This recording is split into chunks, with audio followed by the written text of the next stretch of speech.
Welcome to the Hamumu Halloween Home Horror Hoedown, the podcast where we watch scary movies so you don't have to. From award-winning to completely unknown, we take them all way too seriously. I'm your host, Mike Hummel. And I'm your host, Solange Hummel. Now, warning, we use a ghoulish number of spoilers, so watch the movies first. Second warning, we don't know anything about anything, so don't take us seriously as we take these movies seriously. My energy level is low. But you're fixing that because you're drinking an RC. Royal Crown Cola. Drink it now. Appropriate for what I was going to suggest for our open, which is capitalism works. Because we watched Night Swim from 2024 because our TV told us over and over and over again that it existed and we should watch it. That's true, it did. I don't know. I chose it because the little pre-clip that they show on Peacock, like, oh, that you're going to watch this movie because heaven forbid we just show you pictures that you can flip through. We're going to stop and load a video every time you go to each show, and it's going to drive you insane and make noise even. We can change that setting. Can we? Pretty sure. We should. Which we have done in the past, and every once in a while they do something, some update that changes the default. But, we could fix that, I think. But this one showed the scene where someone was swimming in a pool and there was a little "we all float down here" person in their pool drain. Because they had to pull a doll out, but also a hand made of hair. Yeah, something like that. Yeah. Creepy. So I was excited. So the image of a pool connected to the idea of a horror story is a draw for you. I thought it was going to be kind of dumb because it is a haunted pool story. You thought it was going to be along the lines of the one where there was a remote control car in the pool, or Ghost Shark maybe? Wait, you mean when my sister drove my remote control car into the pool? No, I'm not talking about your massive childhood trauma. I'm talking about that movie that had the remote control car that was haunted. And at one point it was in the pool. Wasn't it? Remote control haunted car? Are you talking about remote control boat? Yeah, I'm using the completely wrong word for the thing that I'm thinking about. That's good. Yeah. I just wanted to trigger your massive childhood trauma. It wasn't in the pool, I don't think. I thought it was There in was the pool. a shark that went in the pool. That was a ghost shark. Well, I remember Ghost Shark, but I thought there was one other ridiculous horror movie that involved a pool. I don't know. It could be. Was Ghost Shark the one where the teenagers were at the house and they left that one teenager behind and they had to walk through the neighborhood to get to the parking lot? Yeah. And there was the girl who decided to wash the neighbor's car and we didn't see her for a day. We never saw her again. Right. Okay. So I think maybe I'm just thinking of multiple scenes from Ghost Shark. Yeah, that was a shark, not a boat. Yeah. This movie also featured not a car. A remote control boat puttering around the pool. It did. But it was a haunted remote control boat. Because the pool, or the monster that lived in the hot spring that fed the pool, which I want to come back to, could somehow tell, it had a way of knowing what the thing is that would most draw you in. Yeah. So it used the remote control car for the little boy. It was a boat. I don't know what words mean. Used the remote control boat for the little boy. It used the baseball for the dad. Mm-hmm. It used the remote control boat for the little girl 20 years earlier. It did. Did it use the remote control boat twice? Yeah. Yeah, it likes that one. It knows that's what kids like. It used the bloated corpse for the teenage girl. Yeah, she likes those. And the coins were a thing, but the family threw them in it initially. Maybe the pool was like, oh, these guys like coins. Yeah, they like use money. those. Yeah, a haunted pool story. And that's a silly idea. A little bit. So some quick background about the movie. We have a family that moves into a house. They have to move into this house because the dad, who is a former baseball star, has MS, and the pool is going to provide like physical therapy for him. And basically this family is dealing with multiple things around the dad, right? Like the fact that he has MS, the fact that he was a major star, the fact that he no longer is a major star, like all of these things are impacting the wife and the two kids. Apparently he's the star of their issues. I mean, they have pretty much wrapped their whole world around him. Yeah. So he wants this house for the therapeutic effects of the pool. Little does he know, it has extreme therapeutic effects. It does. Magically healed his hand when he cut it real badly. Mm-hmm. And although it was really the pool's fault that he cut it in the first place, so that's rude. And it was curing his general functioning in life. Well, and his MS, he went back to the doctor and the doctor was like, I've never seen this much improvement in such a short amount of time. Yeah, it was very good. And what we learn is that the pool gives one person something good, but it requires a sacrifice of a human life. As so often is true. Because the pool is Temagami, the deep water.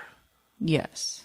And so the dad has to decide what or who is he willing to sacrifice in order to get back his physical health and ultimately his, fame and accolades that came with being a healthy baseball player. Yeah. And he's not really deciding. It's like Amityville Horror where, he just kind of turns evil and he's compelled into this stuff. Right. The pool is, I think the way it works is the pool is just like, oh, you want this thing. And I don't think he ever went to the pool and said, I wish I, were all better or anything. Big. Right. I think it's again, it knows your innermost secret thoughts. Right. And so like a regular pool. Right. It knows that that's what he wants most desperately. And then it's just like, okay, I also know some things that are of value to you, your wife, your kids. I'm going to just, take one of these things that you value in exchange. Yeah. And it doesn't even care that much. It just wants somebody dead because, spoilers, in the end, he coughs up the pool and so he's okay again and he walks right into the pool and sacrifices himself so that no one else has to die. Yes. Well, and earlier, they throw the pool party for the neighborhood. Yeah. And there's a bunch of people splashing around in the pool, and the pool tries to make him drown one of the neighborhood kids, which is not great for their relationship with this new group of neighbors that they're meeting. It's a problem. Also, it wouldn't have been great for him because his head was several feet below the kid's head, so he was going to drown too. But I guess the theory is that he has bigger lungs, I guess. Maybe. I don't know. Do you think the pool would have done that math? Yeah, I think the pool's got lots of time on its hands. So you already said by the end, Dad realizes what's going on. There are all the reveals. They go and talk to the lady who used to live in the house, and turns out her daughter who drowned, and they were like, oh no, nobody told us that before we bought this house. Yeah. Her daughter drowned, but then her son, who had been on death's door, made a miraculous recovery, and now he's this famous, he was a lawyer for the UN or something. He does things. Yeah. Worth it. Big time. I mean, that girl wasn't doing anything. She was the kind of girl who goes out in the middle of the night because she sees a motorboat in the pool. I mean, she wanted to get it for her brother, and the pool was taunting her. Mm-hmm. I have these quotes, and now, because it's been long enough since we saw it, I don't remember who said these things. And I can't remember if it was the mom whose daughter drowned or not. But it will be worth it, and it's better this way. It is better this way. It might have been the pool telling him that, too. Yeah. Oh, it might have been Mom telling him that, after the black water went up her tube and was like in her, like wasn't she possessed by the pool at some point? Yeah. I mean, I think it's because she was always possessed. She was the original version of the dad. She got what she wanted out of the pool in exchange for her daughter dying. And what she wanted was her son to be better. Sure. So, but there was black water in her oxygen tank tube. Yeah. And, then I think that's the point where she/the pool was telling him, it'll be worth it.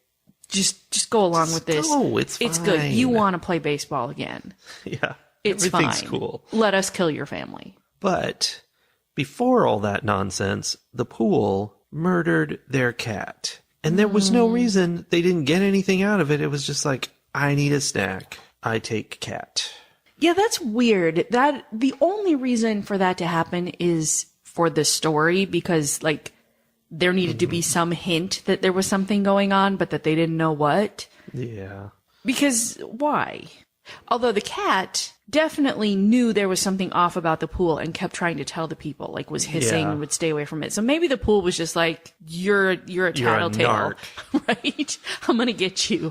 Snitches get stitches, kitty cat. Yes. I think it was something like that. And then what's fun is, you've got a movie about a haunted pool, and so they had to make the pool evil. But it's not like a creepy old messed up pool. It's just a nice suburban pool. So there's all these shots in the movie of a malevolent pool. And basically it comes down to shots of a pool with music going. Yeah. And sometimes there'd be ripples on the pool and you're like, oh no, this pool is bad. I mean, when it really got bad, like black goo came out of the drains and, we got some of that. Stuff happened. Yeah. Oh, one of the points where the black goo came out was when they were like getting the pool all cleaned up and stuff, and they had drained it and they were cleaning it. And that's when he got cut because he was like digging in the drain. Yeah. And all this black stuff starts coming out. And they have a pool expert come by who just, very casually mentions that this pool is fed by a hot spring. Yeah, it's a rare thing, but it is something he's seen before because in this area there's lots of hot springs. I'm very curious, not curious enough to have actually done any research, but I'm very curious about whether that's actually a thing, because that doesn't feel like a thing to me. It's weird. I mean, it would be cool. Like, I guess if water is, burbling up from the ground automatically, why not hook that up to your pool and get free water? Warm water with nice minerals or whatever in it. Nice minerals? People like hot springs. These were murderous minerals. Well, I don't think they knew that. I don't know. I think some of them knew that. Like, there was definitely a history around those springs and the pool that was built on them. And, it's one of those times where, if someone wanted to dig back in history, it's like in It, you start looking back and you're like, oh my gosh, every 12 years, some tragedy happens. How did nobody put that together? There was not one person who was like, people die in this pool a lot. It's because the realtor refused to disclose that there was a murder. Well, there was that. That's against realty law. It's true. I just feel like there should have been more people who were like, even just in the, neighborhood lore or whatever, who were saying things like, oh, they're having a pool party at that house? Absolutely not. Yeah. We do not swim in that pool. We do not socialize with the people who live in that house. That would have been kind of a nice touch. Just even, still have a whole pool party full of people, but have some, a couple that's like, oh no, not that house. You're not going there, Timmy. Or they all go to the pool party, and then the kids are like, we're going to go swimming. And all the parents were like, no, you're not. That would be fun. And then they could still have the thing, because there was this one guy who was in the pool with a kid on his shoulders doing, I forget what that's called. Chicken. Playing chicken. And the dad was like, oh, he thinks he rules the pool. You and me, random kid from the sports team, we're going to team up and take him on. And it could have just been like, they're the only two couples in the pool and everyone else is outside, and it would be weird. The only problem there would have been they would have noticed immediately when he started trying to drown the kid. Like, there was so much chaos that you couldn't see what was going on in the pool. That's or like true. Lots of people were not paying attention, or splashing didn't draw attention. Yeah, people really liked this pool. Yeah. Even though it was evil. Clearly from the shots of the malevolent pool. Clearly. Maybe they couldn't hear the soundtrack. That's what I wonder. Because that was really the only thing that made those shots evil. Yeah. Can we talk about this dad and his relationship with his son for a moment? I have something to say about because that. there were a whole lot of red flags there. Mm-hmm. First of all, the fact that he was all about playing with these other kids who were on the baseball team because he could relate to the baseball kids and he couldn't relate to his weird kid that wasn't, a baseball star. There was that. But also the point where the wife goes off to do something and is like, hey, watch the kids. Yeah. And he's doing whatever in the garage. And his son is like, we should go swimming. Will you go swimming with me? And he's like, I'll be there in a little bit. In the meantime, here's a quarter with a face drawn on it in Sharpie. You'll be fine. Uh-huh. That, I wrote down a quote. The kid is talking to him and he says, Mom says I can't swim alone. And he's like, oh, well, just go ahead and I'll be there in a minute. Like, it's a swimming pool. There's laws about putting fences around them in places. Yeah. I mean, and that's why he draws a face on a quarter and is like, here you go. Now you're not alone, kid. Like, what? Money is a great substitute for parents. Also, he's like, just stay in the shallow end. And the kid's in the shallow end and the water is literally up to his shoulders. He's a bad dad. He's a bad dad before he's obsessed or possessed by the pool. Yeah. I think that makes sense. He's a, career baseball guy. Like, not to be rude to people who are, they could be great, but that's a big stereotype. Yeah. Well, and he's got the illness, and not that makes for an excuse for him to be a bad dad, but I think there is an element of he's like way in his own head right now because he's, facing his own mortality and the loss of the thing that makes him feel like he is worthy of existing. Which, to be clear, is not his kid. He's perfectly okay with losing that. Right. No, it's definitely his throwing arm. Or maybe, no, he's more about hitting because he was super excited when he hit the ball so hard it exploded.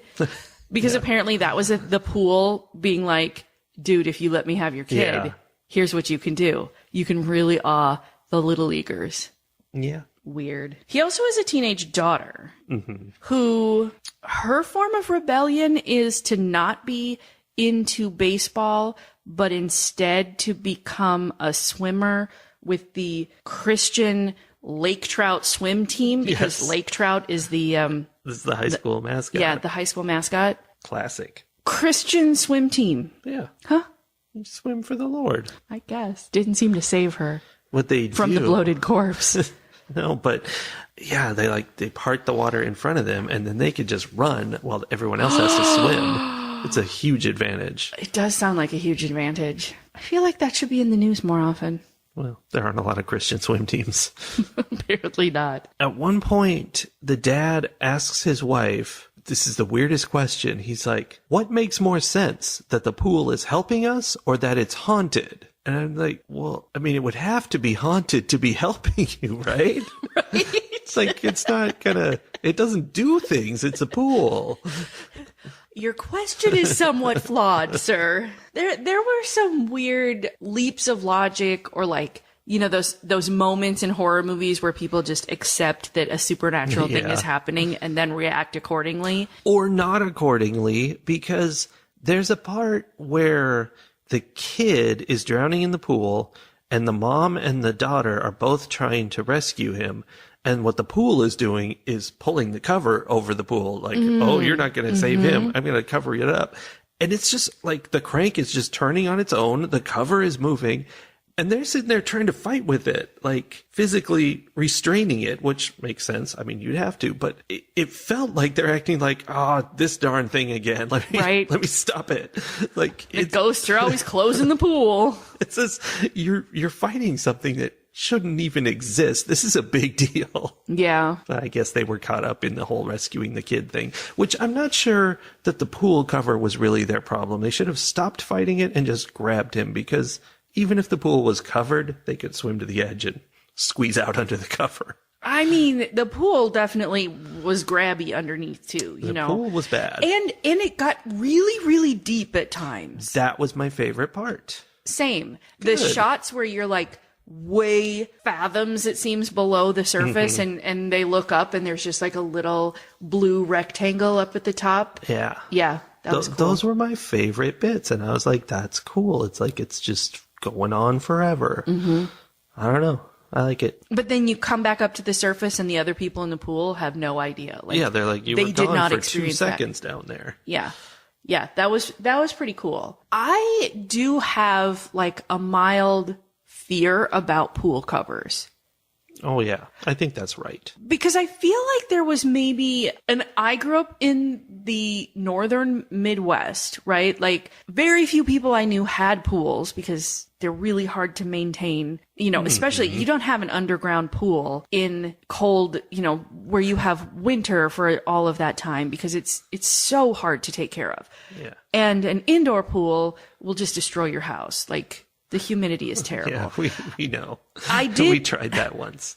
We didn't try it, but we checked out a house that had one, and yes, you could tell it was like steamy chlorine air all over. Yeah, I did have a friend growing up who their house there was like an extension of their house that had an indoor pool in it, and it was super cool. It was so cool because we would go for winter parties and we'd get to swim in the pool. That is cool. It was very cool. But I feel like it was at that house where we were like given some kind, you know, they gave us, you know, a bunch of standard pool etiquette because, you know, this was back in the 80s and 90s where we were just watching ourselves in the pool. Yeah. They're like, don't run on the tile. Don't play with the pool cover. Do not talk to anyone in the drain. I don't think they mentioned that one. Oh. I mean, lax parenting. Because they were hoping to get something out of it. Maybe.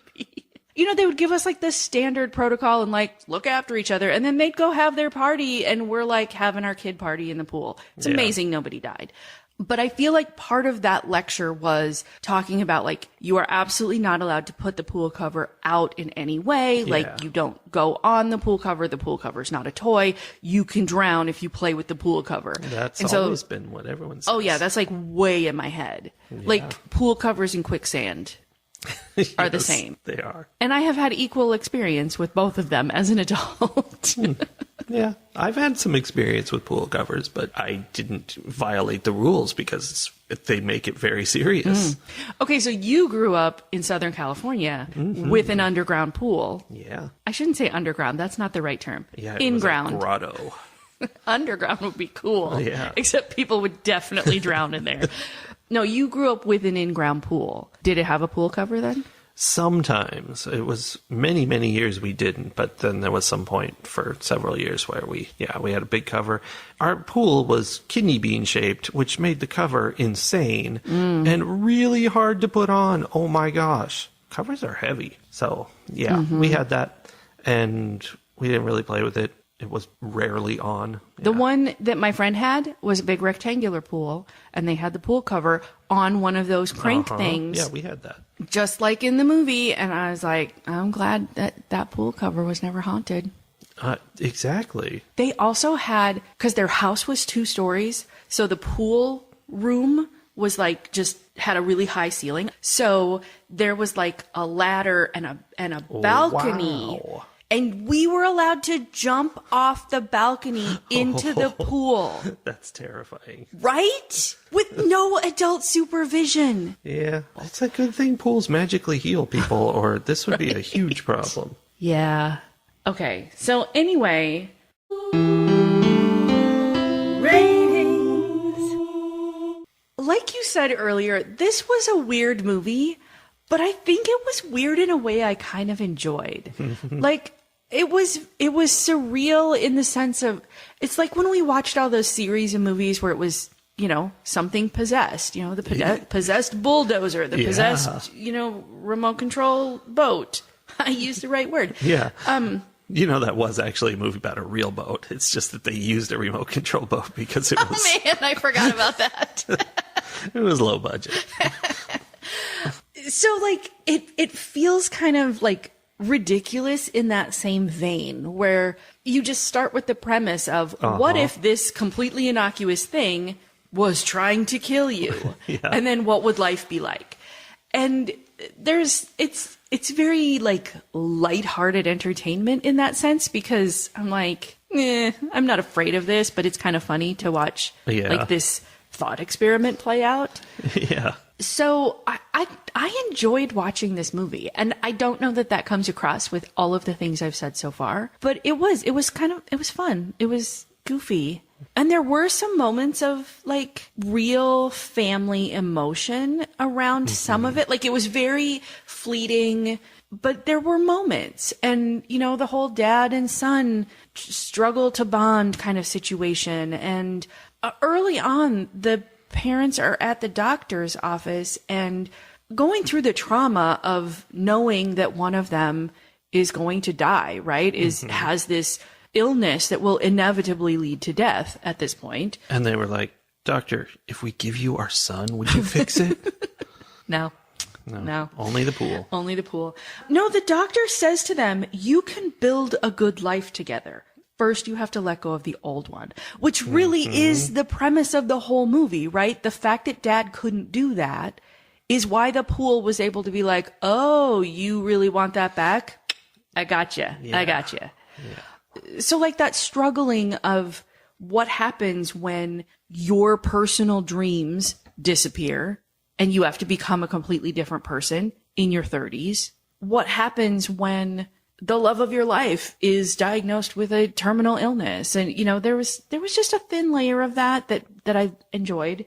And then, of course, you know, the very redeeming end of the dad realizing that getting his heyday baseball career back was not as important as making sure that his children stayed alive and that his family was safe and that he made this sacrifice to defeat the evil and protect his family. To reward the evil and protect his family. Well, that's true. That's true. To fulfill the contract with the evil that they didn't really know they had made. Yeah. It was real fine print terms and conditions kind of pool. For sure. For sure. If you get in the pool, and then he fell in the pool to begin with. They were like, "Oh, you're in the water now. I guess I have to kill one of your kids." Okay. Yeah. No, I liked that, you know, redemption at the end, and then the fact that the mom and the kids were like, "We're not letting the pool chase us out of this home that we have, like this place where we are coming together as a family, minus dad." They're like, "We're not giving this up," and they fill in the pool. Which, is that going to work? Isn't it going to like seep up through the I mean, there's definitely potential for a sequel, either like somewhat later where, you know, then suddenly because the pool demon was denied access to the pool, now the pool demon is creating like sinkholes all around the neighborhood or something. Yeah. Or long term where, you know, 100 years later. That would be a very futuristic movie. Right, but the family that moves in, you know, the kid is like, "Oh, why is there water here?" And they like rediscover the hot springs. Yeah. And are like, "It's weird. There's like tile in here and it almost looks like there used to be a pool here," or whatever. But they, you know, rediscover this bubbling up springs. There's potential there. I would watch those sequels. Okay. Yeah, so I guess it was done well enough that I wasn't pulled out by any bad movie making. The acting was good enough. Everything was good enough. And I enjoyed watching it. So I am going to give Night Swim 3.5 Tide Pods out of 5. I mean, I enjoyed it, but it wasn't like special, really. Yeah. So, you know, it's a solid, like, basic horror movie, if that's what you like. Yeah. That's kind of how I feel about the actual like content of the movie, but just going in, I couldn't get over the idea that this is about a haunted pool. like the whole movie, just going in, you said it was goofy, but it's not a goofy movie. It's a serious movie about something really dumb. Mm-hmm.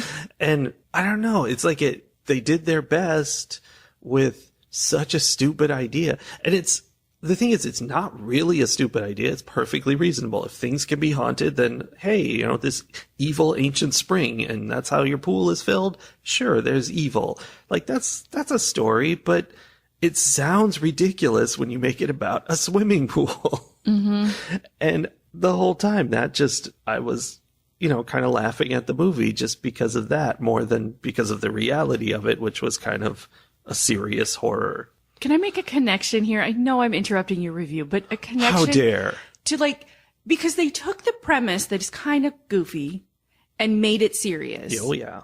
And I keep thinking about Wet Hot American Summer, where they took the ridiculous premise that there is a talking can of whatever, green beans or something. Yeah. And that's just at no point is it weird that there's a talking can of beans in this movie. The movie is ridiculous, but that insane premise is just treated like it is completely normal within that universe, which is sort of how this movie felt, in that this ridiculous thing is just that could happen. Well, I mean, this is what would it really be like if this happened? Even though this is silly, let's say it can happen, then what are you going to do? And so that's, I don't know. I do, like you said, I enjoy that kind of thought experiment kind of thing. And that's fun. But it did make for a silly movie, unintentionally silly, which is, as you said, a lighthearted, fun way to watch a basic horror movie. And so that's fun. I'd rather watch the more basic idea of just a ghost in the house doing stuff. Just that feels more, I don't know, I'm not laughing at it as much, so I'm having more fun. Or if you're going to be silly, something really silly like this spare tire is haunted.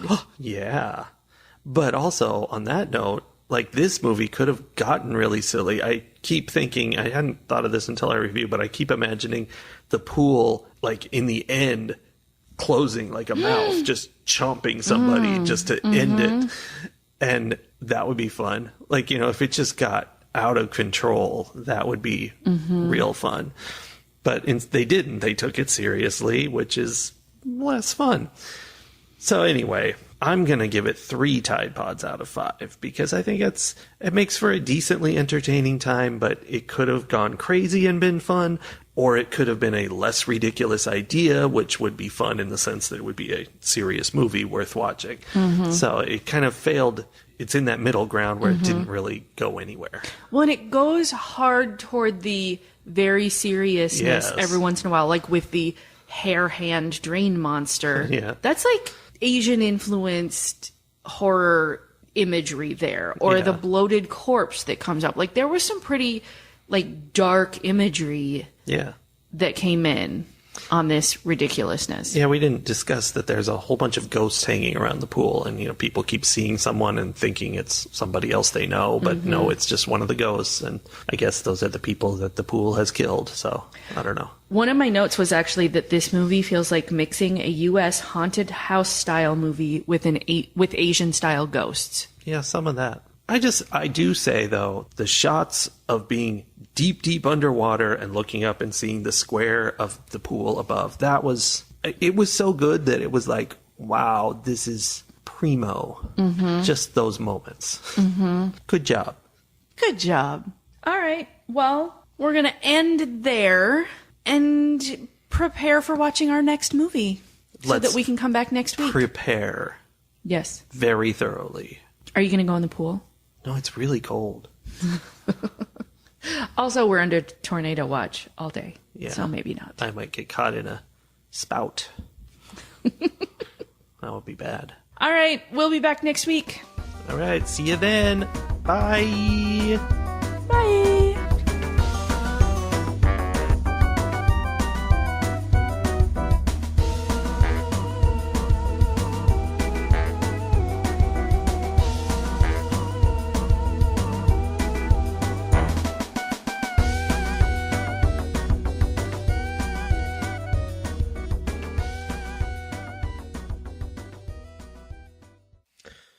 Hello, Are we guests. Started.